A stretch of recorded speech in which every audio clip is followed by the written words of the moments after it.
कभी मन कर जाए तुम्हारा शिव महापुराण पढ़ने का तो गीता प्रेस गोरखपुर की शिव पुराण लेकर आना, उसको पढ़ना। उसमें वर्णन आता है कि एक बेलपत्र के वृक्ष की छांव में जब हम किसी ब्राह्मण, संत, साधु, गुरुजन, बहन, बेटी, दामाद, भांजा, भांजी, बेटी, जमाई, किसी को भी अगर मुख झूठा कराते हैं तो 1 करोड़ गौदान के बराबर और हजारों अश्वमेध यज्ञ के बराबर पुण्य फल प्राप्त हो जाए।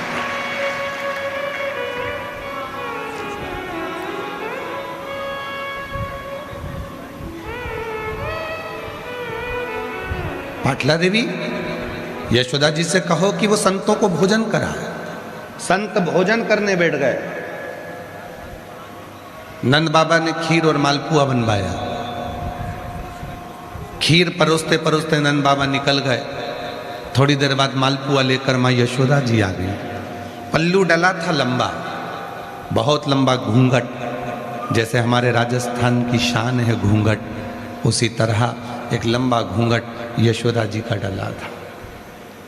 हाथ में चुड़ला, पांव पैजनिया, कमर करधनिया, लंबी सी चोटी यशोदा जी की। बड़ी सुंदर स्वरूप था माता का और पूरा घूंघट से चेहरा ढका हुआ था। मालपुआ देने के लिए जैसे यशोदा जी आई, ब्राह्मण भोजन करते करते उन्होंने देखा नंद बाबा की दाढ़ी सफ़ेद है, नंद बाबा के बाल सफ़ेद हैं। हमको लगता है ये नंद बाबा के छोरे की बहू दिखती है, ऐसा लगता है कि नंद बाबा के घर के बेटे की बहू है और इनके घर में कोई बच्चा नहीं दिख रहा। तो सारे संतों ने भोजन करते करते घूंघट की जो ओट में यशोदा जी थी उनको देख नहीं पाए और सारे संत ब्राह्मणों ने कह दिया, पुत्र भव, पुत्र भव। जैसे ही यशोदा जी से कहा, यशोदा जी ने अपना घूंघट ऊंचा करा तो बाबाओं ने देखा कि नंद बाबा की दाढ़ी सफेद, बाल सफेद, यशोदा जी के भी बाल सफेद थे। 60 वर्ष के नंदराय जी और 55 वर्ष की यशोदा जी, बाल सफेद। सारे संत ब्राह्मणों के मन में आया कि हमारा तो अब आशीर्वाद गड़बड़ हो गया, हमने वर दे दिया। नंद बाबा जी हाथ जोड़कर बोले, बाबा जी आपने मेरी पत्नी को पुत्र होने का आशीर्वाद दिया है, बेटा होने का, पर हम तो इतनी उम्र के हो गए, अभी तक संतान नहीं हुई, तो संतान कहां से आए। संतों ने कहा,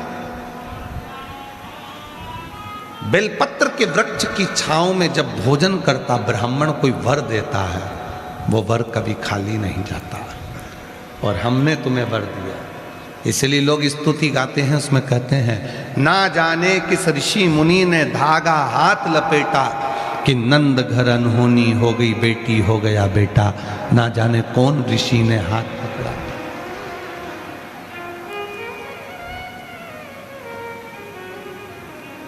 कौन ऋषि? और शिव की कृपा ऐसी हुई कि वो यशोदा जी के घर में रात्रि के समय पर कन्या ने जन्म लिया था और संतों की वाणी को पूर्ण करना था, इसलिए परमात्मा ने रात की रात कन्या को बदलकर बेटे को लाकर सुलवा दिया और वो क्रम पुत्र का पूरा पलटता है, चक्र पलटता है।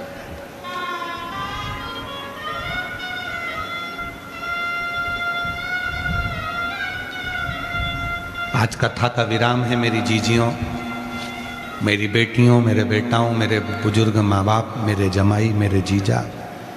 कथा आज विराम हो जाएगी, आप सब अपने अपने घर की ओर चले जाओ।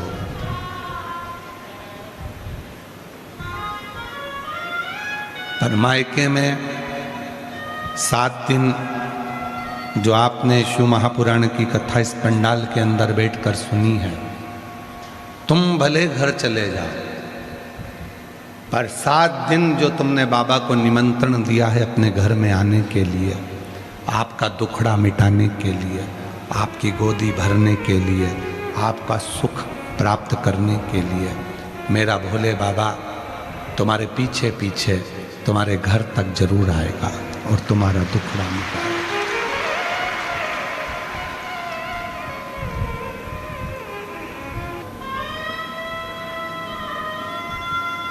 भोजन में बहाने नहीं बनाते, कपड़े पहनने में बहाने नहीं बनाते, श्रृंगार करने में बहाने नहीं बनाते, सोच कर्म करने में बहाने नहीं बनाते, घूमने जाने में बहाने नहीं बनाते, फिर भगवान शंकर की भक्ति करने में बहाना क्यों बनाना? किस लिए?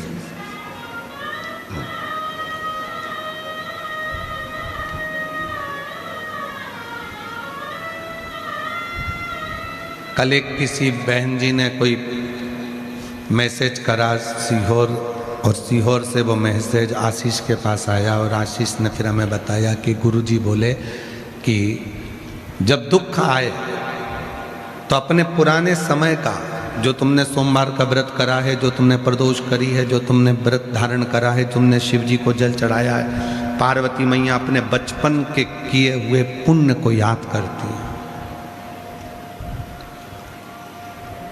उससे लाभ मिलता है। तो हम निवेदन करेंगे जिन्होंने मैसेज करा उनको कि आप प्रैक्टिकल करिएगा। जब दुख की घड़ी हो, आपका पूर्व का एक लोटा जल याद करिए, बचपन में करा हुआ सोमवार का व्रत, शिवरात्रि का व्रत याद करिए, वो आपके स्मरण में रहना चाहिए। और केवल सीहोर वाला बाबा इतना ही नहीं कहता, हम तो यहां तक कहते हैं, जब तुम्हारे बच्चे बड़े होंगे तो तुमसे कहेंगे तुमने हमारे लिए क्या करा।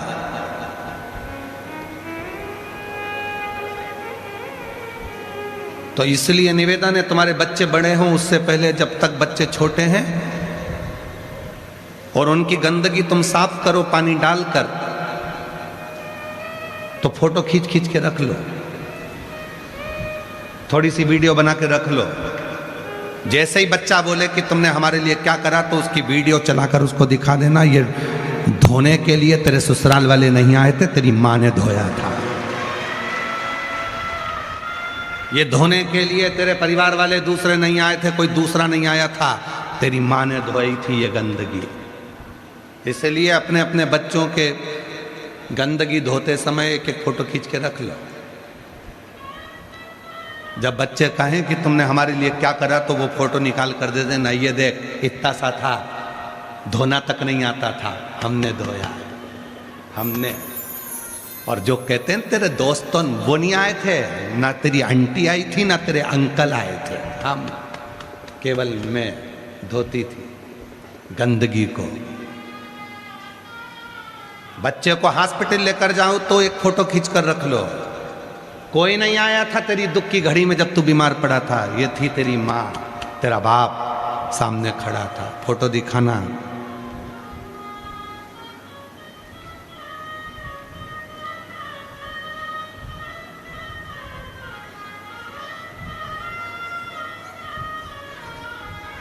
कोई नहीं आया था, उस समय पर तेरी माँ थी। अपने पुराने समय का स्मरण करो, बिल्कुल मत भूलो। कई सास अपनी अपनी बहुओं को अपनी अपनी पुरानी बात बताते हैं, भैया ऐसी गरीब परिस्थिति थी, भैया हमारा जीवन ऐसा था, भैया हमारा ऐसा जीवन था। बहुओं को लगता है क्या मम्मी तुम घिसी पिटी वही बात कहती हो। मम्मी इसलिए घिसी पिटी बात कहती है कि मम्मी चाहती है कि तू संभाल के चलना, अभी तो भगवान ने दिया है, उसको पकड़ कर चलना, कहीं हमारी जिंदगी जैसी जिंदगी तेरी ना हो जाए, इसलिए तुझे सुना सुना कर तुझे संभालना सिखा रही।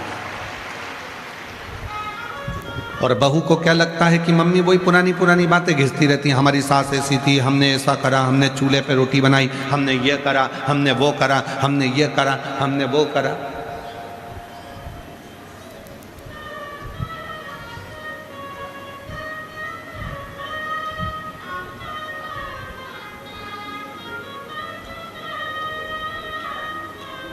अभी कोई गैस की कमी है नहीं, पूरा भारत जो एक तरह से एक मुद्दा उठाकर बैठा है, गैस की कमी हो गई, डीजल की कमी हो गई, पेट्रोल की कमी हो गई, कोई कमी नहीं है, भरपूर है, सब कुछ है।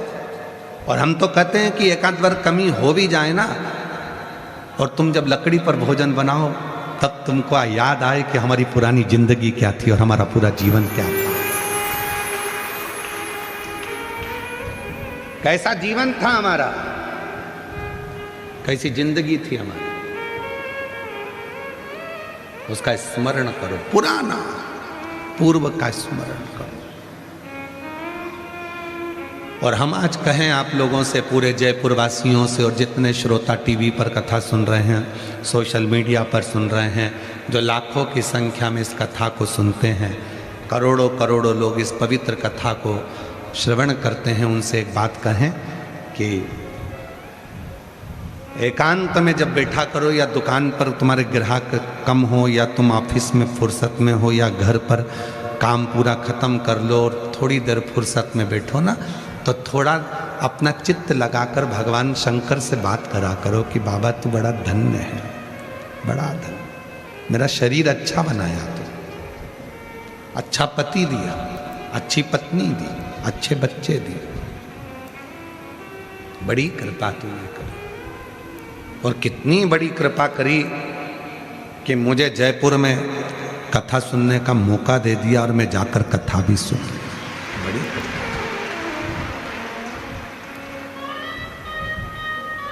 जो जैसी भावना लाया वो वैसा ही फल पाया, नहीं खाली उसे लौटाया, वो मन ही मन हर्षाया, और कर दिया माला माल काशी वाले ने, लुटा दिया भंडार काशी वाले ने, लुटा दिया भंडार काशी वाले ने, कर दिया माला माल काशी वाले ने। शिव को पहचानने की एक दृष्टि तुम्हारे पास में होना चाहिए। भक्ति को जानने में जितना व्यक्ति बहुत उन्नति की सीढ़ी पर चढ़ता चले जाता है, वो धीरे धीरे अपने सनातन धर्म पर उंगली उठाने लगता है। पर हम हमारे जजमान परिवार को, रावत परिवार को, हम बेरीवाल परिवार को, हम जितने जितने भी इस पवित्र कथा के जो मूल सूत्रधार बने हैं, उनको धन्यवाद देते हैं कि बाबा ने आपको धन दिया, पर आपका समर्पण अपने सनातन धर्म के प्रति रखा।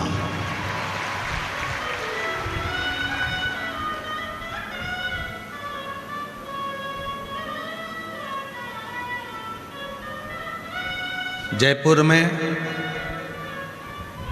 हड्डी के डॉक्टर हैं क्या? जम के तो बोलो। हड्डी टूटती है तो उसके डॉक्टर हैं, हॉस्पिटल हैं? अरे बोलते तो जाओ। ठीक है, कभी हड्डी के डॉक्टर के पास जाना, जाकर पूछना, हमारा मत बोलना, नहीं डॉक्टर ही परेशान हो जाए। हड्डी के डॉक्टर के पास जाकर पूछना कि आपके यहाँ इतने सारे पेशेंट आते हैं, इतने सारे मरीज आते हैं जिनकी हड्डी टूटी होती है, उसमें से अंधे कितने आते हैं? कितने अंधे व्यक्ति की हड्डियां टूटी होती है? तो डॉक्टर कहेगा भैया हमारे यहाँ अंधे मरीज नहीं आते, क्योंकि उनकी हड्डी नहीं टूटती, हड्डी हमेशा आंख से देखने वाले की ही टूटती है।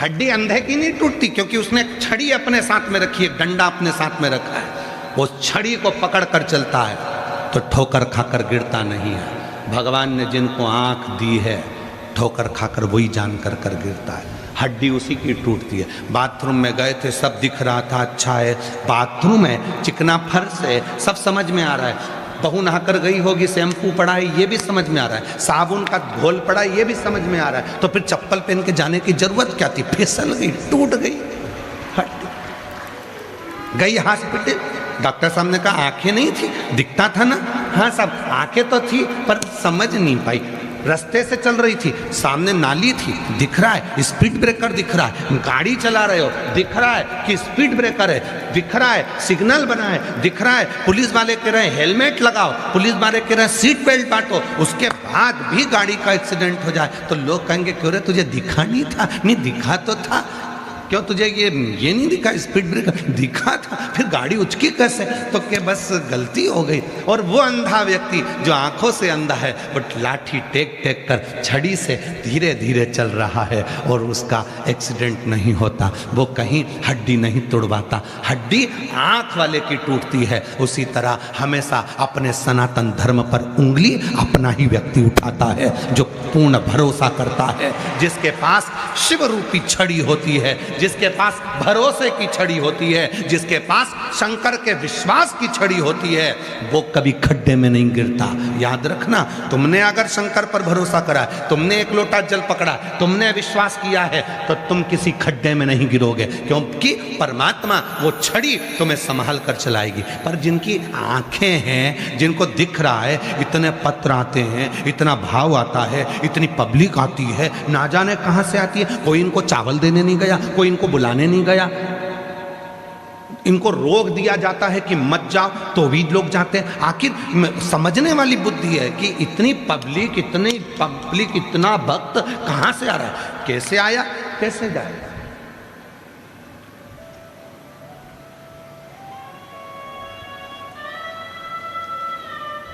विचार करने वाली बात है कि शिव जी कितनी कृपा करते होंगे, कितनी करुणा करते होंगे। हम छड़ी को छोड़ दिए, हम शिव को छोड़ दिए।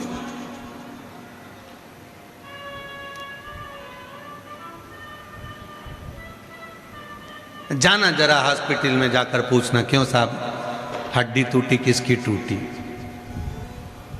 अंधा था कोई जिसकी हड्डी टूटी? नहीं साहब, आंख वाला था। हड्डी टूटी वो कोई दिखता नहीं था? नहीं साहब, पूरी देखता था, फिर भी हड्डी टूटी, क्योंकि वो चला नहीं देखकर। वो एक लाइन याद करना, अपने एक गीत की है, बाबूजी थोड़ा धीरे चलो, स्पीड ब्रेकर आगे बढ़ा है, थोड़ा सावधानी से चलो। और एक गीत और है, आजू देखो बाजू देखो तब चलो। हम क्यों भटक रहे हैं? हम किस लिए भटक रहे हैं? हम क्यों भटकने जा रहे हैं? आगे खड्डा है और वो खड्डे में ना जाने कितने घिरते चले जा रहे हैं। किसी को लग रहा है कि साहब फैशन में ही सब कुछ है, किसी को लग रहा है कि व्यसन में ही सब कुछ है, किसी को लग रहा है कि धन में ही सब कुछ है, किसी को लग रहा है कि बस हमने बहुत कुछ बंगला बना लिया, इसी में सब कुछ है। बंगले में सब कुछ नहीं हो सकता। बंगले में जितने सदस्य रह रहे हैं उनके भीतर यदि शांति होगी, प्रेम होगा, तो बंगला शोभा देगा। धन में सब कुछ नहीं है, शरीर का सुख होगा, निरोगी काया होगी तो सब कुछ आनंदमय होगा। करोड़ों का धन हो और काया ही निरोगी नहीं हो तो फिर किस काम का वो सुख है? किस काम? सामने खड्डा दिख रहा है। बुद्धि भगवान ने तुमको दी है। बड़ी बड़ी होटल ढाबे लिखे रहते हैं, और जाओ जरा गाड़ी लेके ढाबे पे जाओ तो सही, जरा रोड के किनारे किनारे देखो ढाबे लिखे हैं। ढाबे पर लिखा है, एक तरफ लिखा है वेज, एक तरफ लिखा है नॉन वेज। कितना समझदार ढाबे वाला होगा, उसने दोनों चीज लिखी, वेज नॉन वेज, शाकाहारी मांसाहारी, दोनों चीज लिखी उसने ढाबे पर।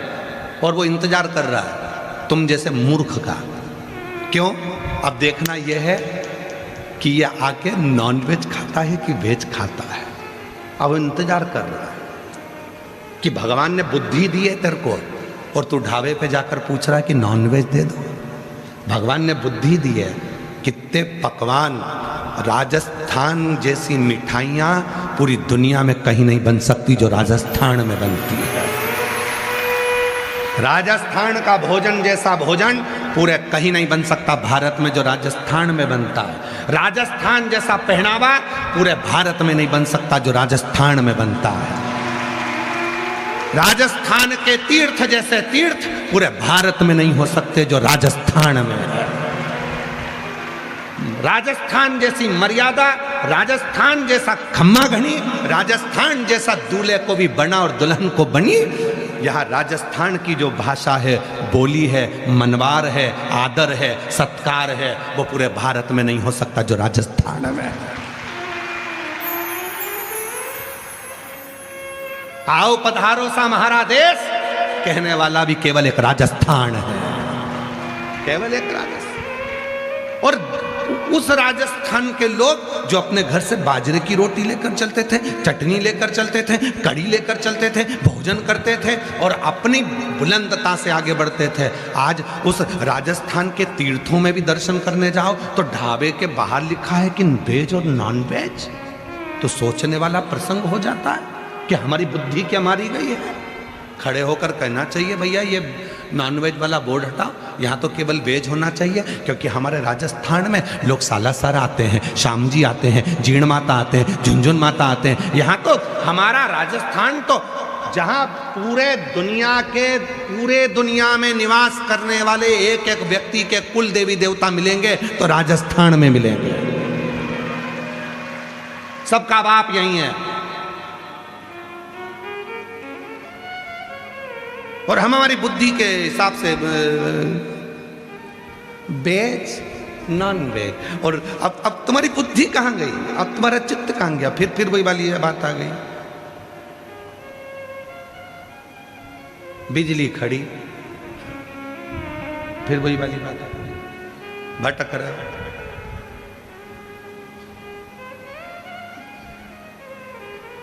कहा हम भगवान को मानते नहीं हैं। मत मानो, कम मानते हो कि जब प्रूफ मिले कि भगवान है। बाबा जी लोग कहते हैं प्रूफ मिले कि भगवान है तब हम मानेंगे। एक व्यक्ति ने हमसे भी यही कहा कि प्रूफ दिखाओ भगवान है तब हम मानेंगे। मतलब तुम्हें प्रूफ मिलना चाहिए तब तुम मानोगे? हाँ ठीक है। तो हमने कहा चलो हमारे साथ। हम उसको ले गए, एक बिजली का तार, उस पर कवर नहीं था। हमने कहा इसको छू ले, अरे करंट होगा। तो आप वो करने लगा करंट होगा। हमने कहा हम कैसे मान ले, छू के बता, पकड़ेगा तो मालूम पड़ेगा कि करंट होगा। छू, हम कैसे मान सकते कि हम नहीं मानेंगे। जब तू नहीं मान सकता तो हम भी नहीं मान सकते। तू करंट को छू, लग जाए तो माने, नहीं लगे तो फिर उसने कहा लगेगा मेरे को, मरूंगा मैं, बताएगा कौन? तो हमने कहा हम बताएंगे कि ये कह रहा था कि हम नहीं मानते। तो हमने इसको कहा हम भी नहीं मानते, बता, पकड़ के। और ये नहीं कर सकता तो हमने कहा चल दुकान चलते हैं मेडिकल, वहाँ से जहर लेते हैं। मेडिकल पे हमने कहा दे इसको जहर की पुड़िया दे। तो कहा, हमने पूछा ये क्या है? तो क्या विष। हमने पूछा क्या होता है इससे? क्या आदमी मर जाता है। हम तो मान ही नहीं, हम काय को माने कि मर जाता है। तो किस, हमने साइंस पढ़ी है, हमने पुराण पढ़ी है, हमने किताब पढ़ी है, उसमें हमें मालूम है कि विष हमेशा लोगों को मार देता है। तो हमने कहा हमने भी शिव पुराण पढ़ी है, हमें भी मालूम है कि शंकर दुनिया को तार देता है। तू मान रहा है कि विष पीने से आदमी मर जाएगा। तूने किताब में पढ़ा, हमने भी किताब में पढ़ा कि शिव विष अगर मारता है तो शिव तारता है। ये हमने हमारी पुराण में पढ़ा है, हम भी विश्वास करते हैं। तू विश्वास करता है उस पर, हम विश्वास करते हैं इस पर। तो उसने कहा तुम साइंस को नहीं मानोगे। हमने कब मानेंगे, हम भी मानते और मानेंगे। तो कहा कैसे मानोगे? हमने कहा साइंस को हम उस दिन मानेंगे जब पृथ्वी पे से एक भी व्यक्ति नहीं मरेगा। जब तक लोग मरेंगे तब तक हम यही समझेंगे कि जन्म देने वाला भी वो परमात्मा है और मारने वाला भी परमात्मा है। मरना नहीं चाहिए। तुम्हारे साइंस ने सब कुछ करा तो अब इनको अमर कर दो बस। अब कोई मरे नहीं संसार में, सर्वे भवन्तु सुखिना, हम वो कामना करते। एक नहीं मरे, सबके पास करोड़ों की दौलत, यमराज आए और ये दो चार खोखा खसका दे, ले साहब, ये 5 पेटी माल ले जाओ, पड़ोसन को उठा के ले जाओ, हम नहीं जाएंगे।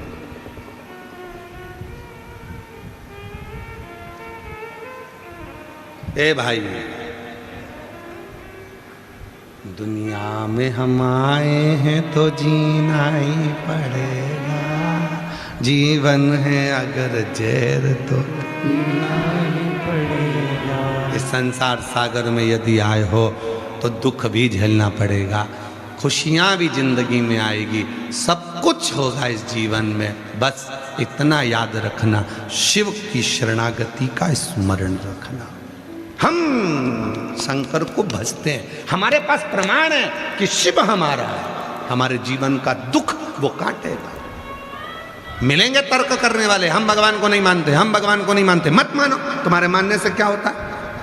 तो हम भी तुम्हारे लिए इसको नहीं मानते कि ये चीज हो सकती है। हम काय को माने?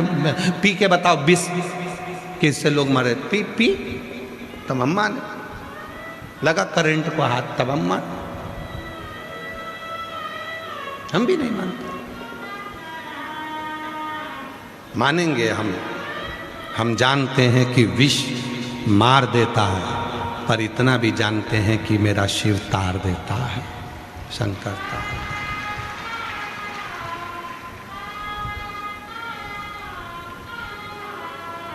जिस व्यक्ति ने शंकर जी के मंदिर में जाकर 1 लोटा जल चढ़ाना प्रारंभ करा, जिस व्यक्ति ने शिव के मंदिर में जाकर 1 लोटा जल चढ़ाना प्रारंभ करा, समझ लो मेरे बाबा ने उसका हाथ पकड़ दिया।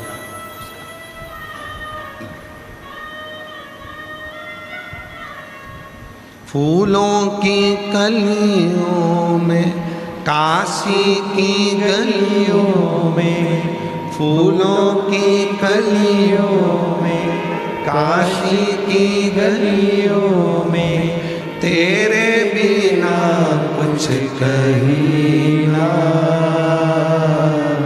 तेरे बिना भी क्या जीना। ओ शंभू रे, तेरे बिना भी क्या जीना। ओ बाबा रे, तेरे बिना भी क्या जीना। फूलों की कलियों में, काशी की गलियों में, फूलों की गलियों में, काशी की गलियों में, तेरे बिना कुछ कहीं ना, तेरे बिना भी क्या जीना। ओ बाबा रे, तेरे बिना भी क्या जीना। ओ शंभू रे,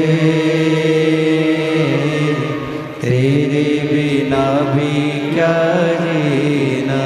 हम कैसे जिए उसके बिना, कैसे? एक क्षण उसके बिना ठीक नहीं लगता।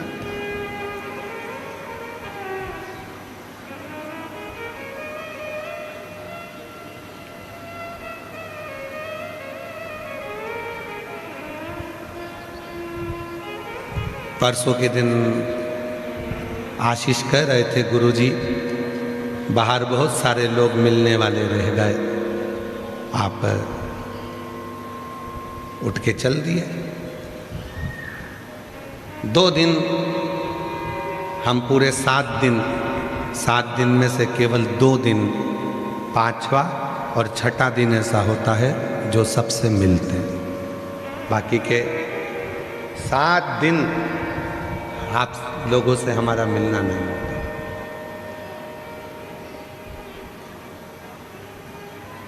उसका कारण है हम नहीं मिलते हैं। उसका एक कारण है कि आप लोग हमारे पास में आए और हमको प्रणाम करें, नमन करें, हमारा यश गुण गाएं, ये हमको पसंद नहीं है। हम चाहते हैं कि जिस शंकर ने हमको दिया है उस शंकर का गुणगान तुम भी गाओ, बस उससे हमसे नहीं।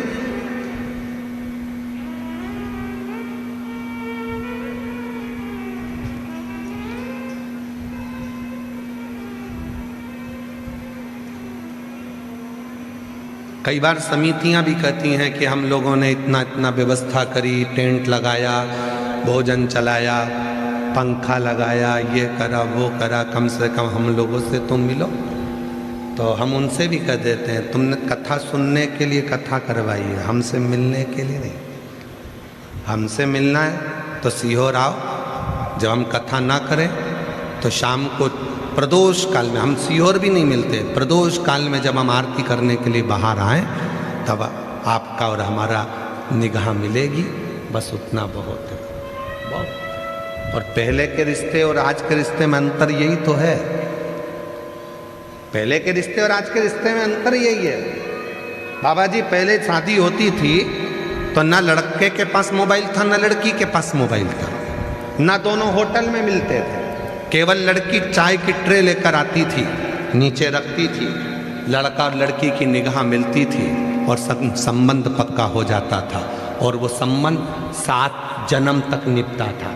और एक आज का समय मिल लो जुल लो, होटल में 4 घंटा बात कर लो, रात को 3-3 बजे तक मोबाइल पे लगे हो, उसके बाद दोनों वो कौन सी फोटोग्राफी होती है जिसमें घूमने भी चले गए, फोटो भी खिंचवा लिए, सारी दुनिया का प्रपंचा कर लिया, और उसके बाद फिर शादी हुई। जब इतने मिल लिए थे, जुल लिए थे, फिर तलाक काय को कर रहे हो? फिर तलाक क्यों? तो इससे तो ये बुजुर्ग मेरी माताएं बैठी हैं, जो बुजुर्ग मेरी माताएं बैठी हैं, जो बुजुर्ग मेरे पिता बैठे हैं, जो बूढ़े बूढ़े मेरे माँ बाप बैठे हैं, इनसे पूछो कि इनने इस लड़की को देखा था क्या जिससे उसकी शादी हुई, और उसने उसको देखा था, बस चाय रखी थी, उतनी देर में निगाह मिल गई और वो संबंध 7 जन्म का हो गया। लोग कहते हैं आप मिलते क्यों नहीं? हमने कहा मिलने में तलाक हो जाता है, ना मिले तो प्रेम बढ़ता चले जाता है, बस बहुत है, बहुत। और वो आज तक नहीं भरा। अभी हम कल की बात बता रहे तुमको, श्री सत्यनारायण बेरीवाल जी और उनकी धर्म पत्नी, उनके बच्चे यहाँ हाथ पकड़ कर लेकर आए, तो पति उधर खड़े थे, पत्नी थोड़ी आगे आ गई थी, उनको मालूम है कि थोड़ा इनको चलने में तकलीफ हो रही है, तो पत्नी ने तुरंत कहा गुरुजी एक बेलपत्र और दो, कल आप मांगे थे एक बेलपत्र और दो। तो हमने पूछा क्यों? तो कहने लगे वो सीढ़ी नहीं चढ़ पाएंगे, हमारे उनके लिए दो। इसको प्रेम कहते हैं, इसको समर्पण कहते हैं, इसको स्नेह कहते हैं।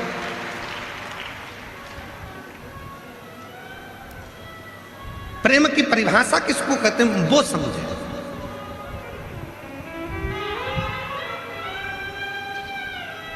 प्रेम कहते किसको? केवल दिखावा प्रेम नहीं है।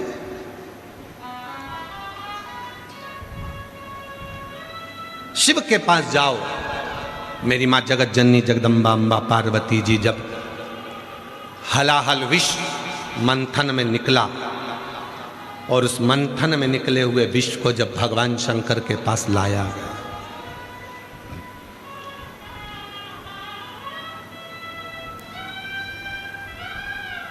क्या लेकर आए हैं भगवान शंकर के पास में? जम के बोलो, विष, अमृत नहीं। शिव जी के पास विष आया है।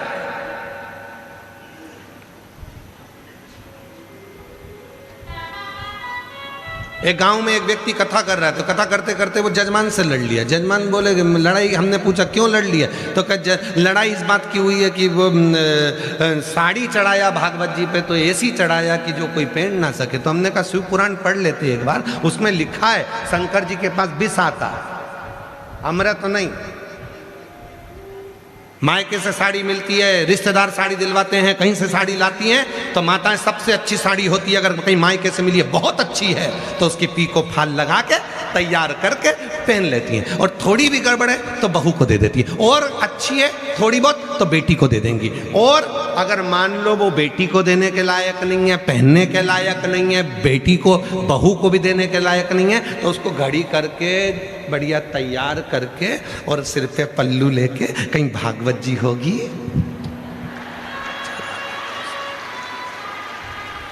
उस पे चढ़ा देंगे। अब ये सोचेंगे कि पंडित जी की लुगाई पहन लेगी, पंडित जी की लुगाई और ऐसी पहने दे देता। वो साड़ी फिर वो भी संभाल के रख लेती है, फिर किसी के यहाँ कोई फंक्शन होता है वहाँ दे देती है, वहाँ से फिर दूसरी जगह जाते जाते फिर जिसने साड़ी दी थी एक दिन उसके घर में ही कार्यक्रम था और वो साड़ी जैसे गिफ्ट खोला तो मालूम पड़ा अपनी है। इतने में बहू बोली, मम्मी तुमने तो ये कथा में चढ़ाई थी, बताओ महाराज की लुगाई ना जाने किसको दिया, बताओ।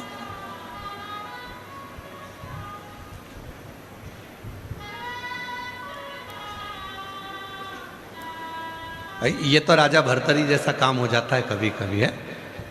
राजा भर्तरी ने सन्यास क्यों लिया था? राजा भर्तरी की जो धर्म पत्नी थी बड़ी सुंदर थी, बड़ी सुंदर।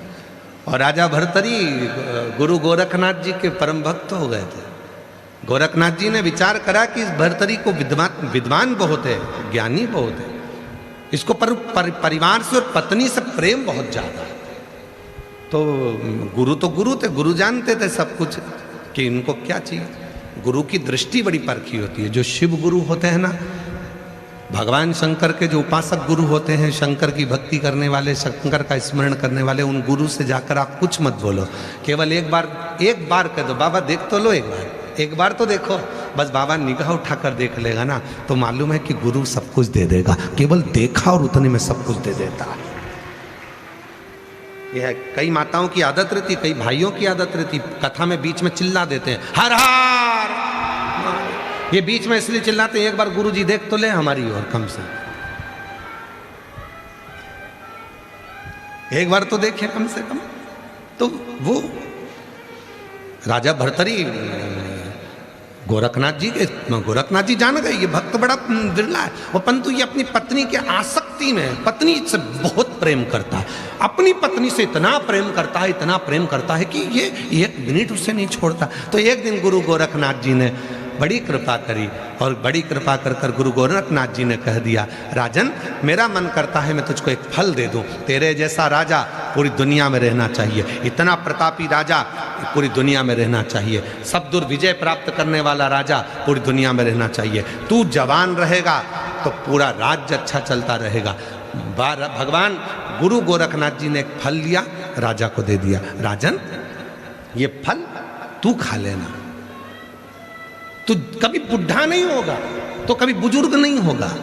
राजा फल लेकर गया, और राजा फल लेकर गया, और उस फल को राजा ने अपनी पत्नी को बुलाया। धर्मपत्नी आई, बड़ी सुंदर। रात्रि का समय, राजा ने फल निकाला अलमारी में से, पत्नी को दिया, सुन ये वो फल है जिसको तू खाएगी तो कभी बूढ़ी नहीं होगी, कभी बुढ़ी नहीं होगी, तू ले ये फल। रानी ने फल लिया। राजा बोला कि मैं तुझे इतना प्रेम करता हूं, अगर मैं फल खाऊंगा, मैं जवान हो गया, तू बूढ़ी हो गई तो मुझे अच्छा नहीं लगेगा, इसलिए तू जवान रहे, मैं बूढ़ा होऊंगा, चल जाए। राजा ने फल रानी को दे दिया। रानी ने फल अलमारी में रख दिया, नहीं खाए। रानी दूसरे दिन रात्रि को, रानी दरवाजे पर एक द्वारपाल था, राजा के दरवाजे का चौकीदार, उससे बहुत प्रेम करती थी।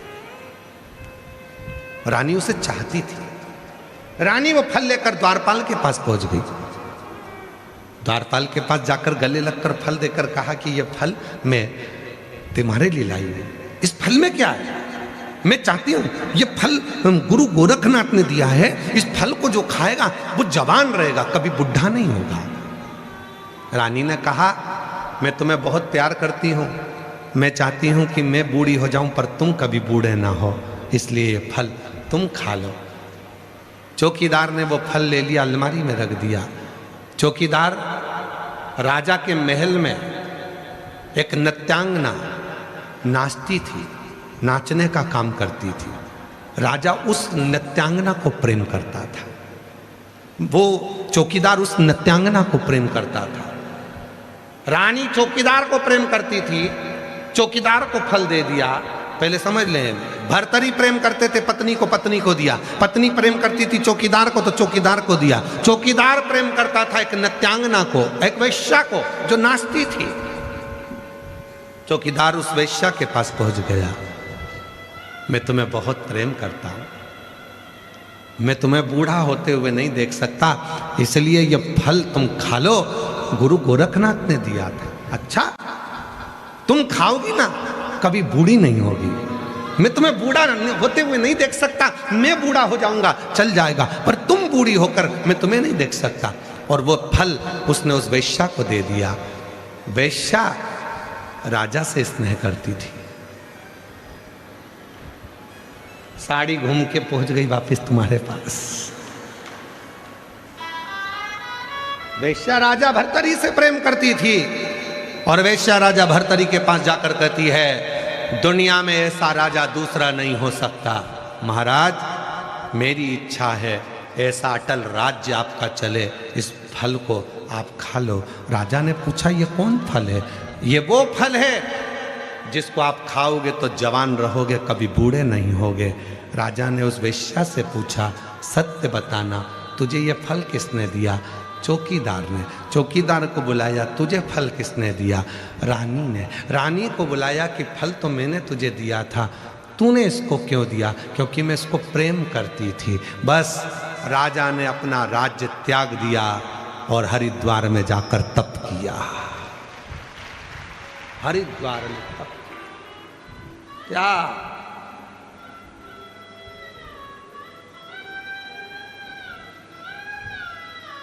दुनिया के लोगों को लगता है कि ये सब मेरे अपने, मेरे बेटा मुझे चाहता है, मेरी बहू मुझे चाहती, मेरी बेटी मुझे चाहती, मेरे नाती मुझे चाहते, मेरे पंथी मुझे चाहते, मेरा पति मुझे चाहता, मेरी पत्नी मुझे चाहती, मेरा भाई मुझे चाहता, मेरा बंधु मुझे चाहता। फालतू का दिखा, कोई किसी को नहीं चाहता।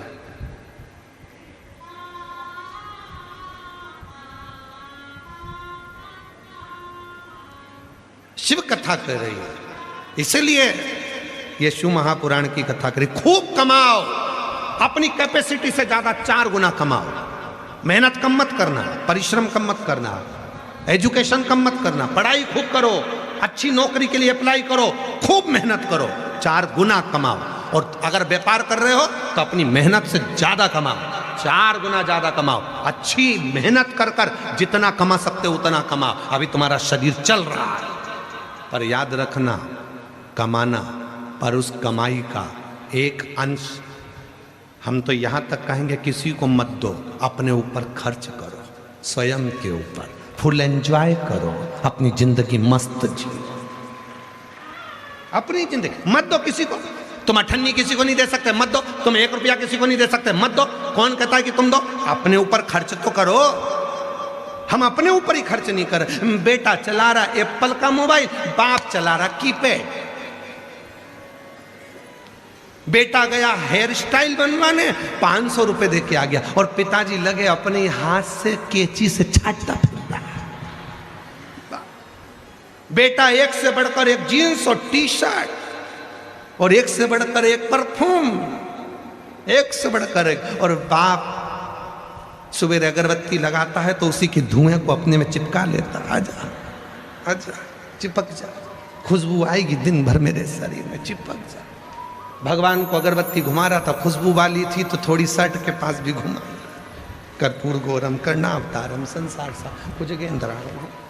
अब लोग समझ रहे कितनी अच्छी आरती कर रहा है। आरती क्या खाक कर रहा है, खुशबू घुसेड़ रहा है।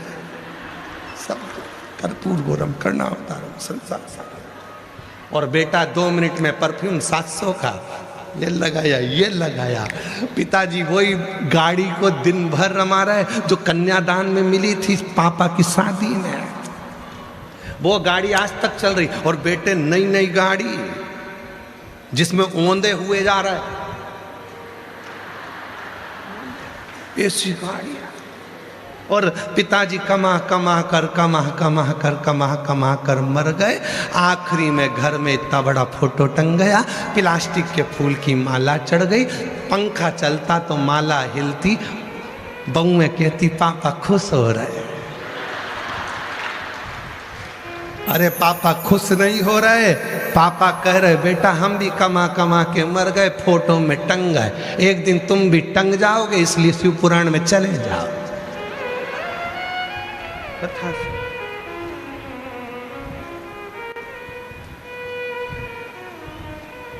मौका मिला, करो भजन, मौका मिला है करो पुण्य, मौका मिला है करो स्मरण।